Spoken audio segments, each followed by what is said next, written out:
What if we could unlock the wisdom and aspirations to life's opportunities and challenges with a conversation? Hello, I am your guide and host, Chief Ethy Bell, and I want to welcome you to Uncommon Conversations today.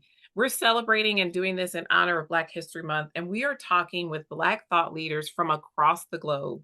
This series is called Black Legacy Architects Uncommon Conversations of Wisdom and Aspiration. And we're going to dive into the essence of legacy, especially Black legacy. So, we're going to be exploring this through the lens of a metaphor called The Legs of Legacy Stand on the Shoulders of Giants, which is about embodying this tension between leveraging our rich heritage and then forging a future path for our collective legacy that is multi generational. I want to welcome our guests today. Each of our guests embodies two critical roles in this process. They are either the legs of the legacy, which is actively shaping the present and the future, or they are the shoulders of giants of which the legs of legacy stand upon. Those who have paved the way, especially women who have contributed significantly. Perhaps they are both and one and the same at the same moment in this movement as we foster this thriving ecosystem of Black legacy across the globe. So I want to give a warm welcome to our guest today. And I'm thrilled to have this conversation today. So let's jump into our first question. So I want to ask each person to kick things off. Please introduce yourself, share your name, your city that you're located in, your age, if that's okay with you, and then something that you're passionate about, and then a quote that speaks to you about your view of Black legacy. So whoever is ready to kick us off will just popcorn around. Mm-mm. Okay. My name is Veronica B. I'm based in Cincinnati. I am 74 years old. Vanilla ice cream is my favorite. I'm passionate about seeing people go into purpose and destiny, see them transformed. And quote is a heap sees, but a few knows. Mm, Hmm. love it. Yeah. Mm. Miss Robin, you ready? I am ready. Fire away. I am Robin Williams, and I'm delighted to be here, Chief. I just want to say that what an awesome concept that you've taken out of the invisible realm and just bring it into this live conversation. So again, I'm Robin Williams. I live in Fishers, Indiana, which is right outside of Indianapolis, Indiana. I am 56. I just turned 56 on February 5th. So excited about that. Always excited about my birthday. I celebrate it for the month. I take the whole time. And at this season, my favorite ice cream has kind of evolved. It's always around cherries. At this time, Cherry Garcia, Ben and Jerry's. Okay. And I am passionate about education on many levels. Uh, Providing education for others, helping others receive education, the power of educo, drawing out what is inside of us to be all that we are destined to be. And with the theme and Chief's direction, my quote comes from Carter G. Woodson's The Miseducation of the Negro. Every man has two educators, that which is given to him, and the other that which he gives himself. And the thought came to me that Black legacy requires an autodidactic approach to be preserved and promoted. Thank you. Thank you. Yvette, you ready? Yes, I am. My name is Yvette Hayes. I'm here in Charlotte, North Carolina, and I am 53, just January 2nd. And yes, I celebrate birthdays all month as well, so I can relate to that, Miss Robin. Um, my favorite quote is by Maya Angelou, um, which is I've learned that people will forget what you said, people will forget what you did, but people will not never forget how you made them feel. Mhm. What are you passionate about? I am passionate about being an advocate for the youth. Mm, Yes. okay. And I see myself as the legs and as the giant. Okay. Okay. Thank you. Yes. Yeah. All right. Okay. Amos. As panelists, my name is Amos Izerimana. I am based right here in Louisville, Kentucky. I'm the youngest in the group here. I'm 30 years old. And I'm very passionate about peace building from all sorts of directions in response to conflict, but also in terms of building a sustainable environment and culture of peace in the places where we find ourselves. Um, Favorite ice cream? Anything with pistachio, I am good with it. And a quote that really sticks with me a lot of times, especially around we're just talking about sustaining legacies, is an African proverb, a very popular one. The one that says, if you want to go fast, go alone.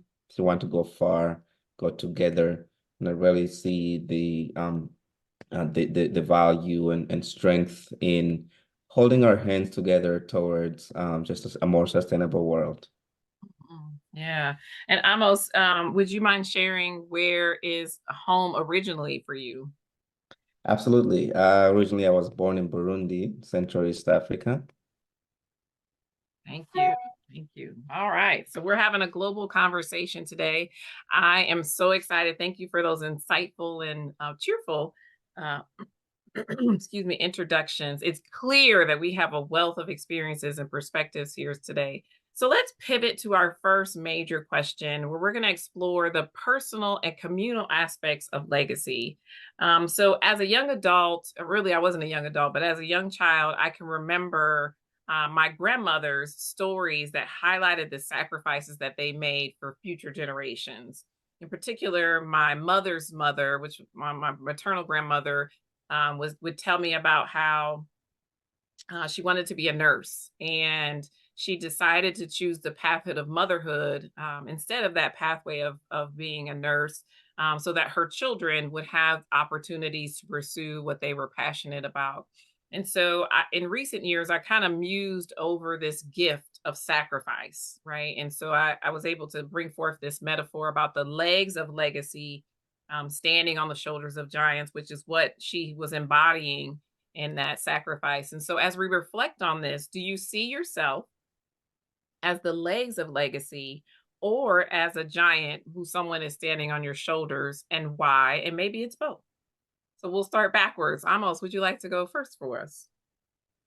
Sure, I can go first. Actually, as you were talking, a specific quote came to me. I believe it was MLK that said this, but I might be wrong. But it says that we don't make history, but we are made by history. And that to me really speaks to sort of that just thinking, sort of myself as a young adult, really kind of seeing, looking forward and looking backwards, the legacies that have been left behind, but also the legacies that I will leave behind. And really just thinking of what my role and what my space looks like. And so I see myself as forging sort of a legacy and building upon what has been built for me to be able to continue that the good fight of creating a more sustainable world, but also being a light to others and ensuring that we all have a pathway to build our own legacies. Yeah, thank you. Vet? That's me. um, I say that the legs as well as the giant simply because always learning and always in transition of trying to do better, right? I also consider myself the giant simply because my family unit and them leaning heavily on me and in the positions that I've had as far as the community center director and dealing with the youth and my seniors. I've planted the seeds along the way over the years of what I worked there 22 something years, and just dropping the seeds in the youth, for them to be better people. Again, that it takes a village to raise a child. I was part of that village, that they saw every day after school, and just throughout the years of them going to high school, from dealing with kids over at Aiken, and just really planting the seed and being that other parent for many kids. Mhm, So, mhm. Thank you. Mhm. yeah. That's awesome. I I see myself as the legs of legacy fueled by the giants. Mm. And especially in this realm of education. And as a young child, what am I going to be? It was anything but a teacher, because there are so many. I come from a long line of educators. Mm. Some of that, as many of our ancestors were in education, it was a field to enter. But genuinely, this is in our blood, our bones. Founders of my great great grandfather Lewis Adams helped to found Tuskegee, instrumental in bringing Booker T. Washington to that area in the process.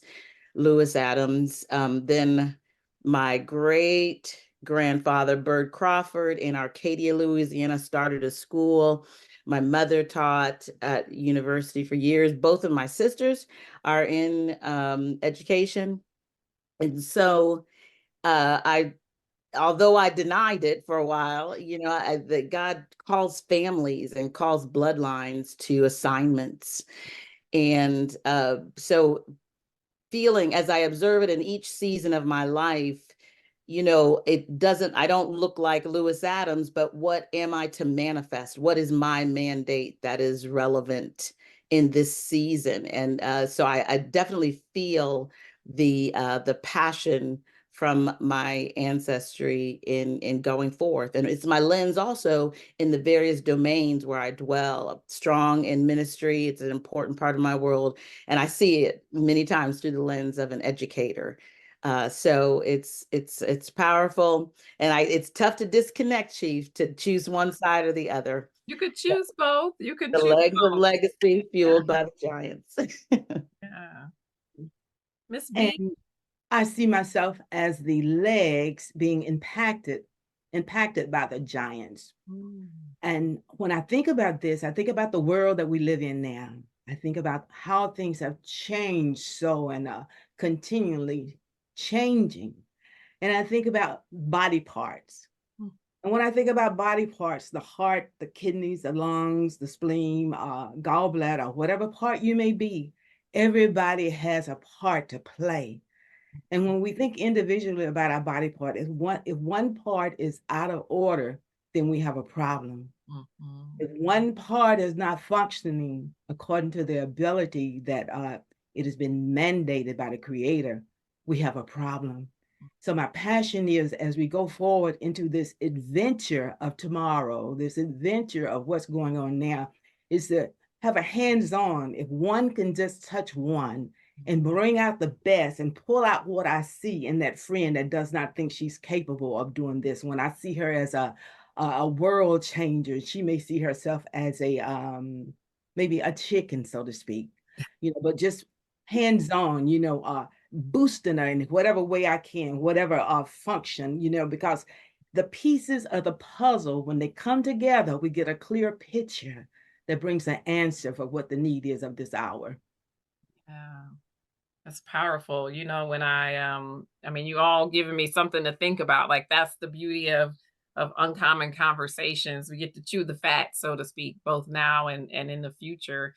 I think about when I think about the legs of legacy and the shoulders of giants, I get this very visual picture, right? So I imagine that there's these shoulders, right? And there's feet right here.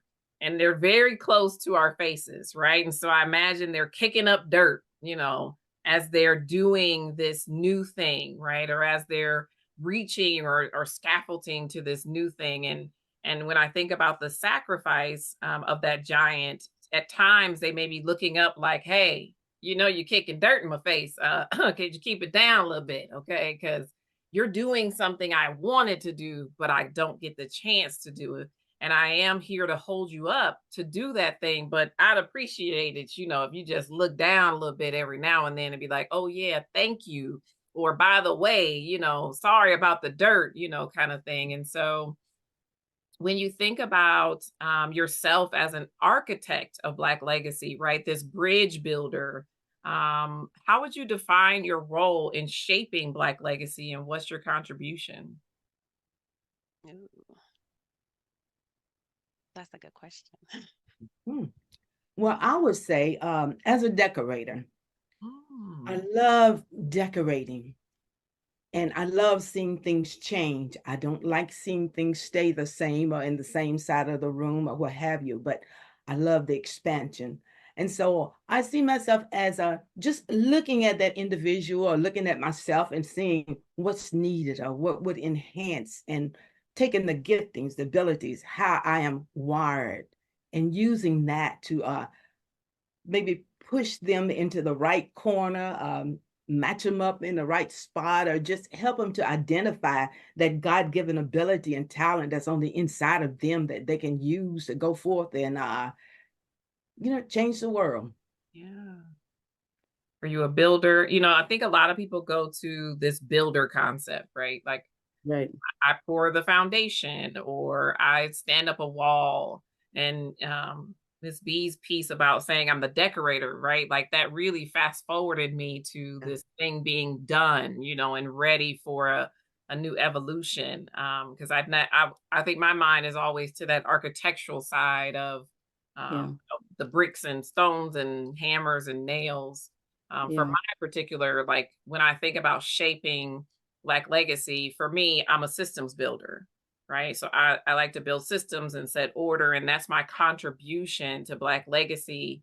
And oftentimes I can see where there's fractures or breaks or misconnections or Hmm. disconnections within the system of Black legacy. And I'm always thinking about how do I plug it back in? Or where do we need a new connection to make sure that we stay together in this journey? So that's kind of how I see it from my lens and from my gifting and talent. I think of it, and that's powerful, Chief. I appreciate the thoughtfulness of your perspective. And I had a thought coming in, and I have a thought rising. I'll give both. As I would say, as a prophetic advisor often, and so this is in the realm of directly in the house of the Lord, in education. I am always seeing, I think this, I used to have a flash of being a scout. Mm, I can see talent in others. I see who they can be mhm, in many realms, and even in theater, I was always, I think, almost more fascinated by the backstory that wasn't being told by this person who was carrying out this role than what they were doing, mm, just what they had been through to get to that point, to that place. And so helping others see who they are, and specifically in guiding them with steps for that, how I see you, and giving guidance as to how they can get to the fullness of who they are, and what a powerful happening if more and more people are living accurately, or living to their fullness, and sometimes we just need someone to push us beyond that, or to see what we don't see in ourselves. And so contributing that we are asking one another to live to their fullest. And then specifically, I have a passion for the arts.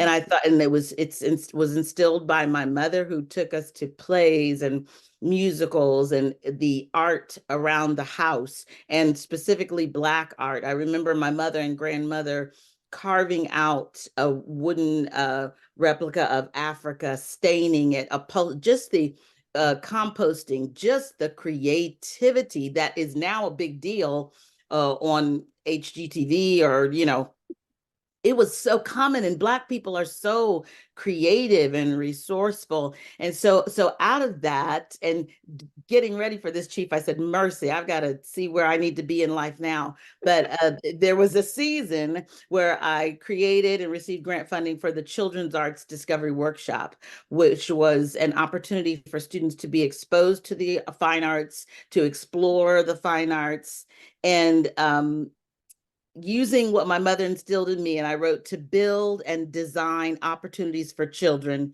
to be introduced to, explore, and experience visual and performing arts. So building that architecture and letting them know a high level of musicianship and an artistry, that they can be an audience member, they're welcome to things they think they're not invited to, as well as to demonstrate they can be that highly skilled performer that they were created to be.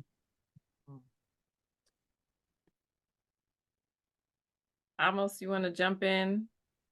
Sure, and thank you for elaborating on that, because now I sort of feel like I have several thoughts coming to mind, and I am sort of having a hard time answering your question, because I think I see myself playing several roles, mostly because of sort of my, I want to say, ambiguous identity to this whole idea of being Black.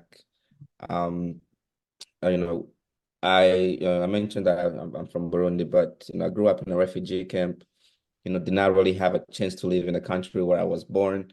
So did not really have much of a connection to it. Until I went there for the first time, about several years ago in 2017. And just around this time, it's really difficult for me to wrap my head around where I identify, because I think you hear often a lot of African immigrants in the United States, talking about the fact that their visibility or understanding of being Black was not born until they came to the United States. And so I identify with that too, where I don't think I had a certain built identity until I came to the United States, where, in a refugee camp, I could not identify with Tanzania, the country that was hosting us as refugees. And at the same time, I could not identify with Burundi, the country where I was born. And so then coming to the United States and not being able to identify with the United States either, sort of put me in a place of limbo. And I think, you sort of think about those different nuances. And for the past 8 years, I led an organization focused on just facilitating intergenerational dialogue between young Burundian Americans and older Burundian Americans who have a very strong connection to their home country, because they had a chance to live there, they had a chance to build something there. They have, there's their family relatives are, connected. But then you have young people who either were born in a refugee camp somewhere in another country, whether it's Tanzania or Zambia or South Africa, or anywhere on the continent, or they were born here and they connect so well to this country that's given us refuge. But at the same time, for both sides, there is this conflict of, do I identify as a Black person, or do I identify as my ethnicity of where I'm from, or the country that I call home. And so for a long time, I've seen myself sort of as sort of that person that paves the way, or at least facilitates. Ms. Williams was talking about sort of the spirituality, and initially the only thing that came to mind was sort of John the Baptist relation to Jesus, being sort of that person who's introducing this new gospel and this new message that Jews were not expecting. And in addition to it too, just really thinking of sort of monarchies and kingdoms of throughout the world, you've always had that person that kind of goes forward to sound the alarm for something new. And so I see myself in that role, in being able to facilitate a conversation that's unexpected. And I think for a lot of Black immigrants in the United States and maybe around the world as well, I think that's really the identity that we hold. And so, but I don't feel that it's strong enough for us to be able to have that conversation globally as to what does it really mean to be Black and how do you identify with the legacy of our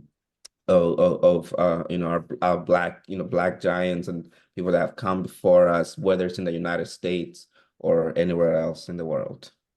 Yeah, thank you. Wow. And there's a lot there. I'm like munching it up, Yvette, so I'm going to jump in here and I want Yvette to answer, but I want to, say for me, so I don't know how long we've been friends now. I can't remember what year that was. I just know it was August because it was close to my birthday. Right. But, for me, what I see as a giant in my space, in my life, right, and your contributions have always been around the gatherer, right, the communer. She's always bringing folks together, right? Because she just, whether we mad at each other, not mad at each other, right, whatever, she's always bringing us together, and particularly around food and Minister B, when I heard you say decorations, she's always got these elaborate decorations, and so the contribution that she is as a giant in my life is definitely through that community building and that fellowship that I so enjoy and need in my life as well. And so it's definitely part of the pieces that I see you contributing, but I definitely want to hear your thoughts as well. Thank you. Yes, that is one of my passions, bringing everybody together for sure. And yes, Ms. B, I love to decorate as well. Um, but also just again, back to my youth. Um, I had the opportunity when I was in Cincinnati to do that same thing as far as bringing everybody together and still being able to decorate. But just my role to them, bringing them together and letting them celebrate Black history the way they want to celebrate. I recall allowing them to put a program together and just allowing the kids, again, we spoke earlier on what we see in youth, Miss Robin, and just knowing who knew how to do what and what they were strong at and allowing them to put the program together was one of my biggest roles as far as dealing with my youth that I appreciate. Yeah, I mean, this is such it's such a timely conversation and such a needed conversation, right? These insights are fascinating around your role in shaping Black legacy. And sometimes we don't give honor or kudos to those elements, about Black legacy. I think about sometimes I'll tell this story about when I was in high school. They had a bathroom monitor in our high schools, and I was having a bad hair day. It was bad, y'all. It was very bad. And so, and she was always in there. And so I remember going in there just distraught, like, oh my gosh, I'm in high school. I think I was in 10th grade. I'm like, I got to fix this hair because have mercy.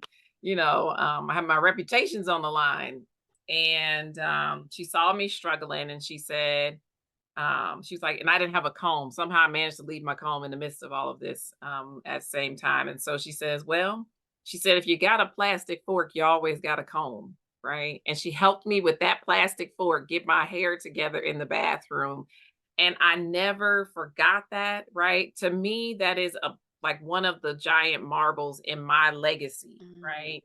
I always have a plastic fork in my purse.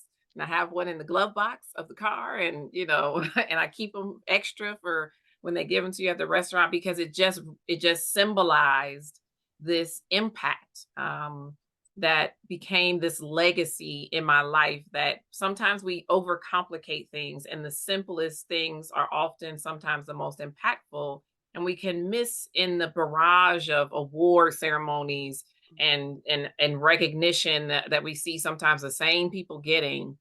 We can miss the simplicity of something that was so impactful and so monumental and transformational for folks. And so, as we continue to think about celebrating Black voices this month, especially Black women, because I always tell people, um, if you are standing on any kind of legacy, any kind of shoulder, you're standing on some Black women, period. You know, when we talk about movements, I tell people, I don't care where the movement was in this country or in the globe, it would have starved without Black women, right? And Mhm. still would. And so, not to negate the contributions and significance of Black men across the globe, because it's huge. And we'll be coming back another time talking more about that as well, because I don't believe in necessarily separating the two intentionally, because I think the power is in their togetherness. But how have Black women played a pivotal role in legacy building, and how have they influenced your journey? Mhm. Mhm. Well, go And I ahead. want to push you a little bit. I know some of you all are like, I got my answer, but hold on, because I want to throw a wrinkle in here because it's an uncommon conversation, right? Right. I want to push you a little bit beyond the familiar, meaning your family. We oftentimes go to our families, our mothers, our sisters, our aunts, grandmothers, or a teacher, right? Mhm. The only reason why I'm looping the teacher in there is because significantly women make up the dominant population of teachers, right, in this country, and also in other countries as well. And so they kind of become an extension of that same thing. But I want you to push a little further past those traditional roles and think about how a Black woman has impacted you and been pivotal in legacy building. Mm. Well, I think about this one lady that I know and have known her for some years, and just viewing her life and seeing the multitude of different people she interacts with. She's one that can hold a conversation with the president or that homeless person on the street, and she will leave them both with such dignity. I love that about her. She builds the individual, and so, and just in watching her life through the years, it is just caused me to, from time to time, examine myself and see what kind of impact am I having on individuals, and making sure that I don't have a respecter person. Some things may be stretching in a sense, but just looking at that, I have what I call now my list. And on my list, there are different people that are going through different things, and I pick them up along the way.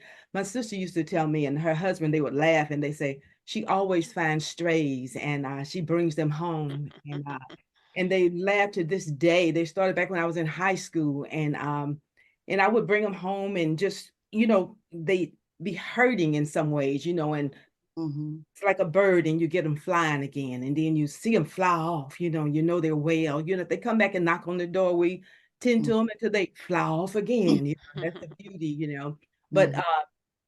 this one lady I was thinking about that has given her life, I mean, to service of mankind and helping people no matter what condition they're in, whether she had to feed them or clothe them or furnish their homes or give them money or bring them in off the street and give them a bath in her own bathtub or what have you, or talk them through some things.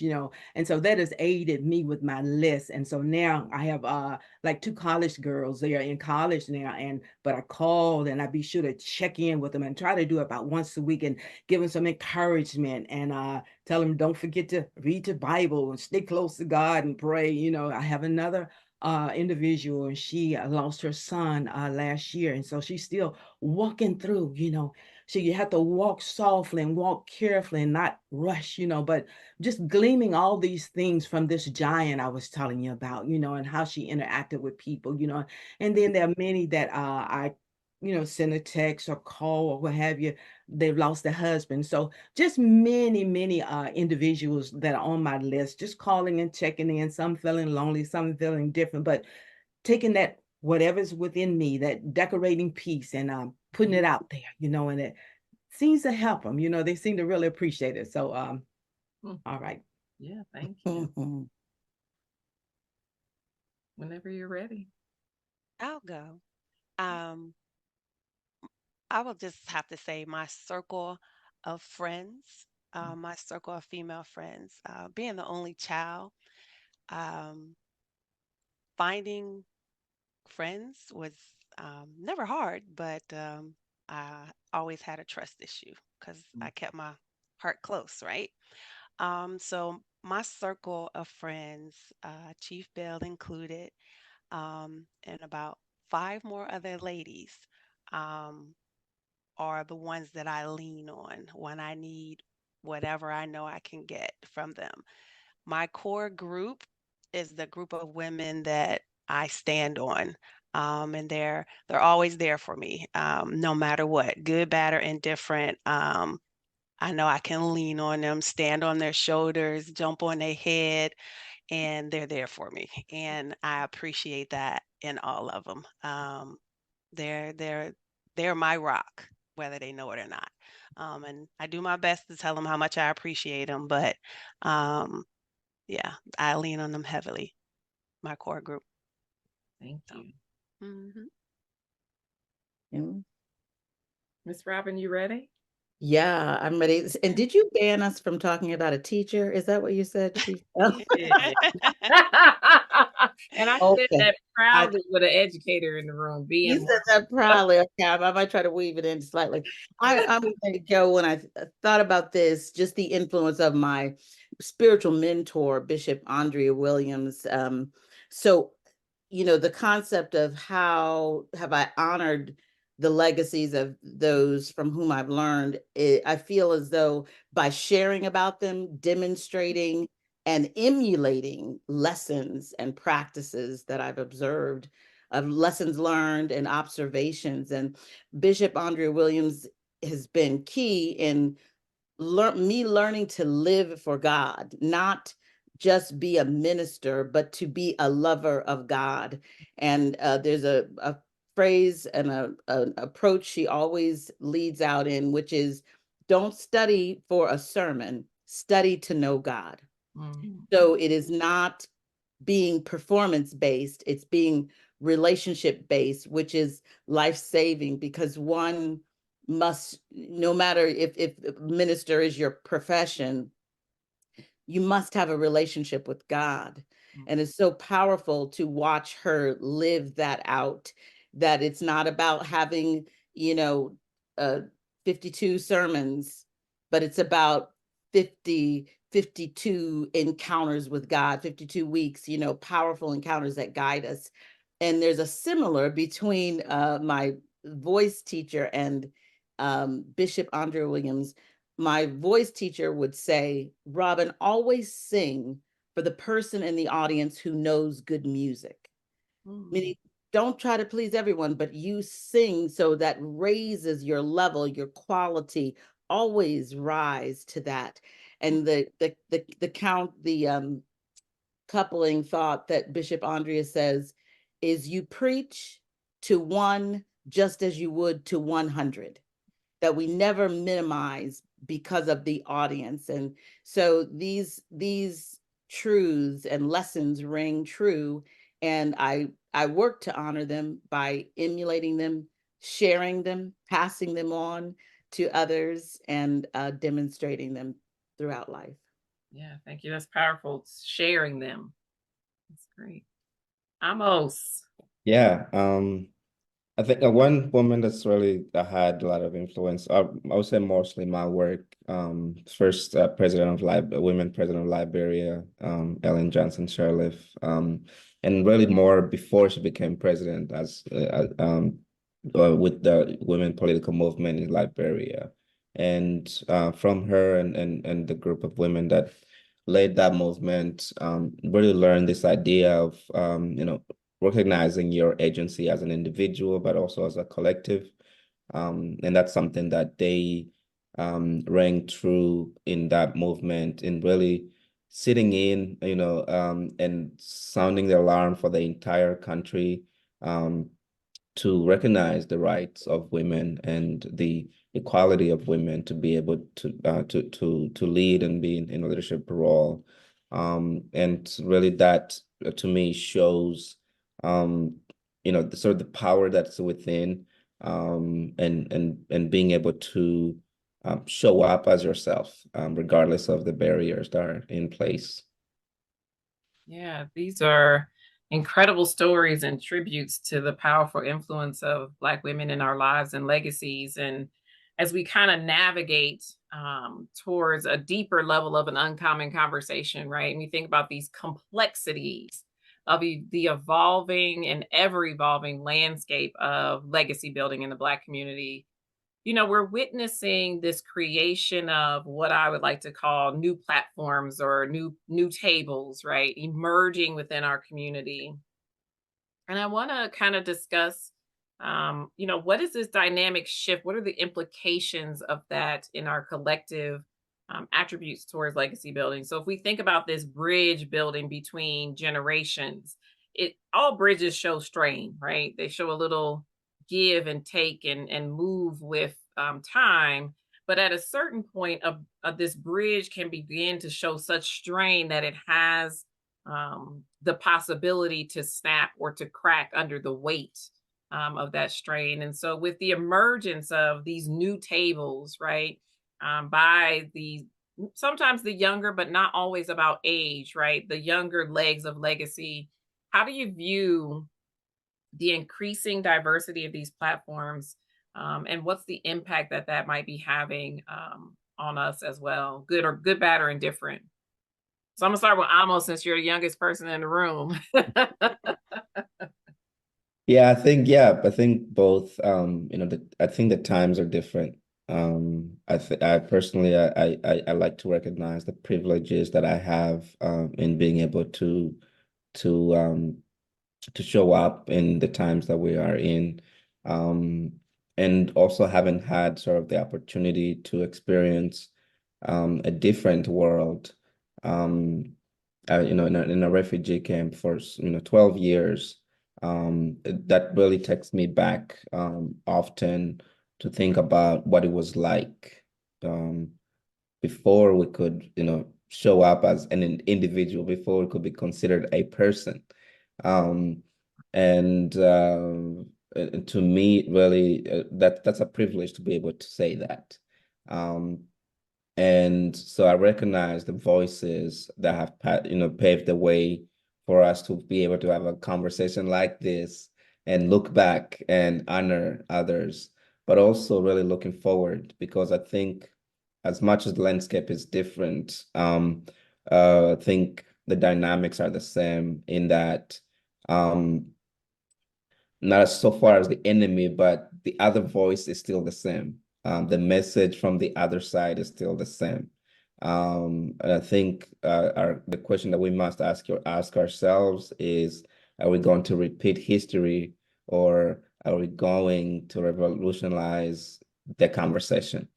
And I think then the impact, as you're asking the question around the impact that, sort of, future aspirations would have, are that,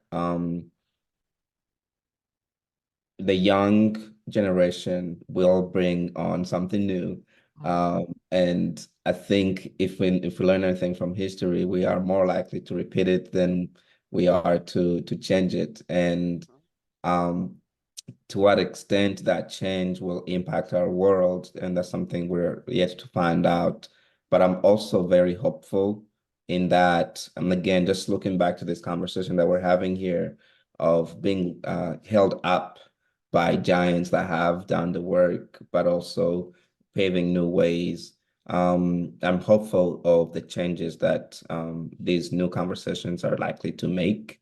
I may not see those changes in my lifetime or any of our lifetimes, but I am hopeful of the fact that the new ways are being paved for us to have a different conversation, a more diverse conversation that is not specifically leaned on one thing, or a handful of things, but more of, having this connectedness, and thinking of what is a sustainable conversation and what is a sustainable future that we can all agree upon, even if we have to bring a few other people along that may have a different view of what that future looks like. Yeah, thank you. So I want to pivot to Miss B being the most seasoned in the room and thinking about this dynamic of what you've just heard Amo sharing, and then just in general, what are your thoughts? You have your sound, yeah. Yeah, I was thinking about an encounter I had the other day, and I was thinking about our youth and how they forge along and are not afraid to venture, and the beauty of the things that they are venturing in, all types of technology. They're not intimidated, and the beauty of that. And this little story, my grandson, he was 14, called me the other day, and he had a drone. He said, "Grandmother, I'm getting ready to go outside and fly my drone. You want to watch?" And so I said, yes. And so they have acres and acres around them, so plenty of space. But my contribution was, well, make sure that you stay in the right airspace that you're supposed to be in. I knew it was something about that. He said, yeah, Grandma, I got that.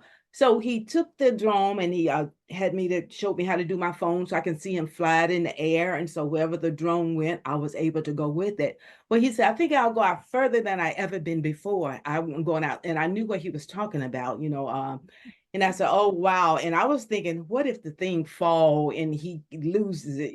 That's was my fault. But he took us out and we went out over the trees. I mean, just so far. But he was real relaxed and real comfortable. And my thoughts from time to time flickered on the fact, what if this thing fall? How's he going to get it?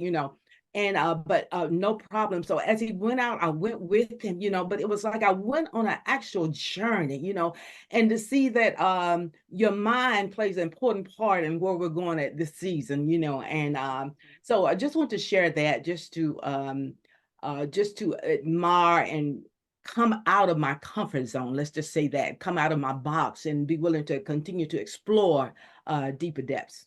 Yeah, thank you. Awesome. I would have been thinking like, ooh, we gonna fall? Wait a minute now. It's a little high, even though I wasn't physically in there. But so Yvette and Robin, I want to pull you all in a different direction and think about this as we've had this conversation, but think about this thread of the conversation around how do we ensure the timely transition of legs of legacy into giants, right? I think part of the contribution to the increasing number of tables is that we're not seeing this timely transition of folks into becoming those giants. So how do we ensure, and what's the impact when we don't see that timely shift of those legs into giants? Well, one, it's important to know as the giant that it's time to elevate the legs to Mm, become the giant. And so it should be a ongoing process as far as mentoring the legs and encouraging them and letting them know that it's their time to move on.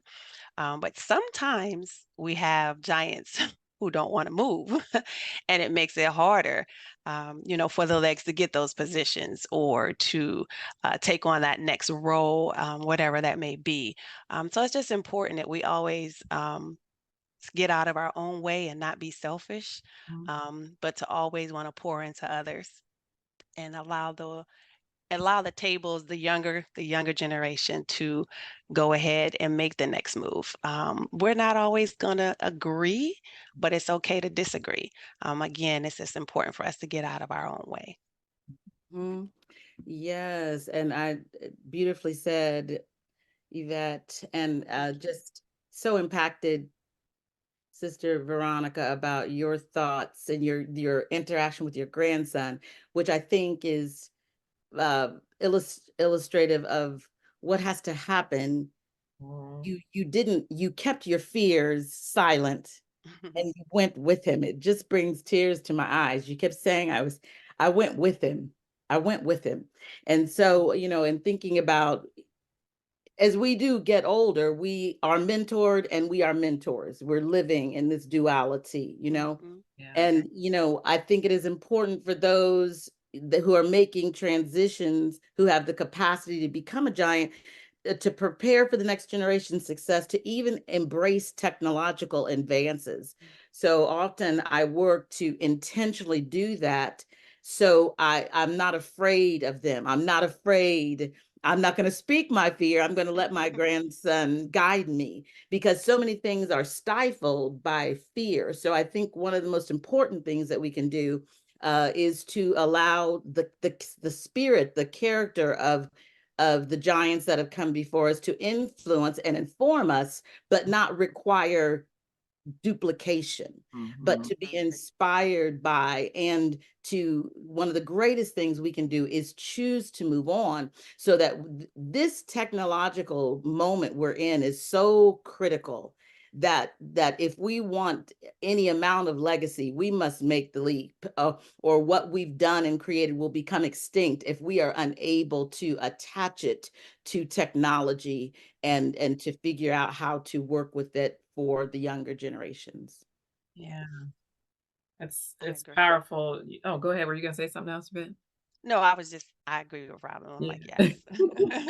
Yeah, I mean, the reflections and experiences and thoughts and curiosities that have come through in this conversation today have been um, a kaleidoscope of things, right? And it gives us much to ponder and chew upon, right, on this ongoing journey of legacy, and legacy building, specifically in the Black community. And as we get ready to kind of draw our conversation to a close today, I'm reminded of the strength and the resilience that define our collective journey, and the innovation, right? So as we get ready to wrap up, I want to ask each of you to share some final thoughts, as we close this conversation, wherever that final thought lands for you, that you want to share. I just want to let you know how much I appreciate being with you ladies, and body parts. My life has been changed in ways that I know or do not know because of your functions, your uniqueness, your creativity. And brother, praise God, I thank God for all the inputs because I've been enriched. It has not been for naught. God bless you all. Thank you. Yeah, I'm reminded of, we were studying this in Bible class about being. I am a contribution, brings about production. And I just think even right in this group, the uniqueness of each individual's contribution, and how it's serious that we become, you have to amp up, reboot about giving, spending, that phrase, leave it all on the court. And so I encourage each one of us, and charge those listening, to dig in. You're not too old. It's not too late. There's no barrier too high that you can't scale to contribute what it is you've been destined and created to leave in the earth, your legacy for others. Yeah. Thank you. Well, I would just like to say thank you, Ify, for inviting me on. And it has been a pleasure speaking with you all and hearing everybody. And legacy, we are all making it. And kudos to us all. Yeah. Yes, thank you so much. This has been a very enriching experience and conversation to be part of. And really, the one thing that I'm taking out of this conversation that I think has resonated and has been built upon from the beginning of the conversation is that we are all part of a whole, and that we must recognize each person's role in this bigger space. And again, just bringing back to recognizing that each one of us are leaving a legacy, and it's going to be part of something bigger. Yeah. Wow. I mean, I can't say thank you enough to our incredible panel of Black legacy architects today for sharing your wisdom and experiences and aspirations with us.